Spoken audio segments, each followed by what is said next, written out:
ഗോപകുമാർ, ഇവിടെ ഇനിയിപ്പോൾ CPM-നെ സംബന്ധിച്ച് നോക്കൂ, 7 ലക്ഷം വോട്ടിന്റെ കുറവാണ് തദ്ദേശ തെരഞ്ഞെടുപ്പിന്റെ കണക്കുമായി വെച്ച് നോക്കിയാലുള്ളത്. ശരിക്കും പറഞ്ഞാൽ അത്ര വലിയ ഗ്യാപ്പല്ല. ഈ 7,5 ലക്ഷം വോട്ടിന്റെ ഗ്യാപ്പിൽ തന്നെ 6 ലക്ഷം മലപ്പുറത്താണ്. മലപ്പുറം UDF-ന് വലിയ ശക്തിയുള്ളൊരു ജില്ലയാണ്. ആ മലപ്പുറം അങ്ങ് മാറ്റിവെച്ചാൽ സത്യത്തിൽ CPM-ഉം UDF-ഉം തമ്മിൽ, അല്ലെങ്കിൽ LDF-ഉം UDF-ഉം തമ്മിൽ 1 ലക്ഷം വോട്ട് ഡിഫറൻസേ ഉള്ളൂ. ശരിക്ക് നന്നായി പരിശ്രമിച്ചാൽ ഒരു നെക്ക് ആൻഡ് നെക്ക് ഫൈറ്റിലേക്ക് കൊണ്ടുവരാവുന്ന ഒരു സാഹചര്യമായിരുന്നു. പക്ഷേ തദ്ദേശ തെരഞ്ഞെടുപ്പിൽ ഉദ്ദേശിച്ച റിസൾട്ട് ഉണ്ടാകാത്തതിന് പിന്നാലെ ഇടതുപക്ഷം സ്വീകരിച്ചിട്ടുള്ള സ്ട്രാറ്റജി അത് ഗുണകരമാണോ? യഥാർത്ഥത്തിൽ ഈ പറഞ്ഞ ഈ ഗ്യാപ്പ് കുറയ്ക്കുന്നത് പകരം കൂട്ടുന്ന വിധത്തിലേക്കായിപ്പോയോ കാര്യങ്ങൾ? എന്ത് തോന്നുന്നു?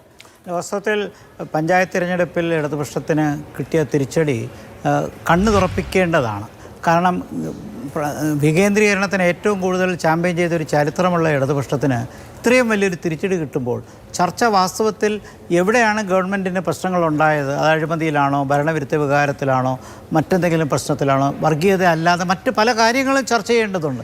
ആ നിലയ്ക്കുള്ള ചർച്ച ചെയ്ത് അതിൻ്റെ അജണ്ട അതിലേക്ക് കൊണ്ടുവരണം. ഇപ്പോൾ വീടുകളിൽ കയറുന്നു എന്നുള്ള നല്ല കാര്യമാണ്. പക്ഷേ മാധ്യമരംഗത്ത് ഇല്ലെങ്കിൽ പൊതുവിൽ ടെലിവിഷൻ എടുത്താലും സോഷ്യൽ മീഡിയ എടുത്താലും പത്രങ്ങളെടുത്താലും വരുന്ന ചർച്ചകളെല്ലാം ശബരിമല ഇഷ്യൂ കഴിഞ്ഞാൽ ഏറ്റവും കൂടുതൽ വരുന്നത് സജി ചെറിയാൻ എന്ത് പറഞ്ഞു, ബാക്കിയുള്ളവരെന്ത് പറഞ്ഞു, ഞാൻ KM ഷാജി പറഞ്ഞതിനെ മാറ്റി നിർത്തുന്നില്ല. അദ്ദേഹം പറഞ്ഞതും തെറ്റ് തന്നെയാണ്. സജി ചെറിയാനോട് വിഡ്രോ ചെയ്തു എന്ന് പറയുമ്പോൾ അത് ഉണ്ടാക്കിയ നെഗറ്റീവ് എഫക്റ്റ് എത്രയാണെന്ന് അവർ മനസ്സിലാക്കി. താങ്കൾ പറഞ്ഞ ചോദ്യത്തിലേക്ക് വന്നു കഴിഞ്ഞാൽ ഇടതുപക്ഷത്തിന് അണ്ടർ എസ്റ്റിമേറ്റ് ചെയ്യാൻ കഴിയില്ല എന്നുള്ളത് വസ്തുത തന്നെയാണ്.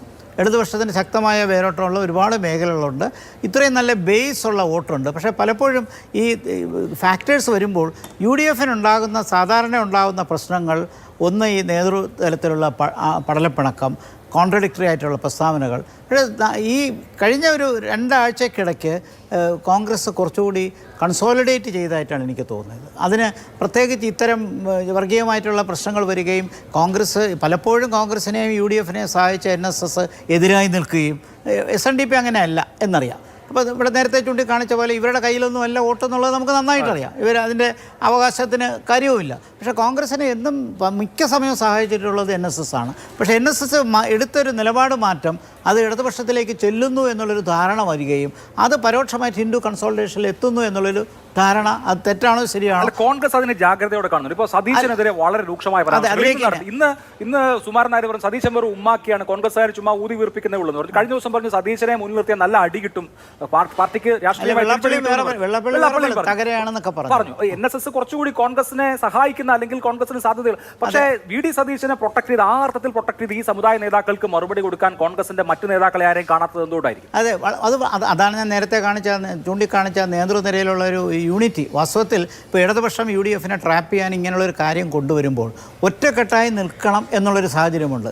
ആ നിലയ്ക്ക് ഒരു പക്ഷേ K മുരളീധരനും തൊട്ടുപിറകെ രമേശ് ചെന്നിത്തലയും പറഞ്ഞു. എന്നാലും അത് ഒരു ഫോഴ്സ്ഫുള്ളായിട്ടുള്ളൊരു സ്റ്റേറ്റ്മെൻറ്റായിട്ട് കാണുന്നില്ല. പക്ഷേ ഇൻ ദ മീൻ ടൈം ഇതിനിടയ്ക്ക് പൊതുമണ്ഡലത്തിൽ തീർച്ചയായിട്ടും സതീശൻ്റെ ഇമേജ് നന്നായി വർദ്ധിച്ചു. അത് പൊതുസമൂഹം അംഗീകരിക്കുന്നുമുണ്ട്.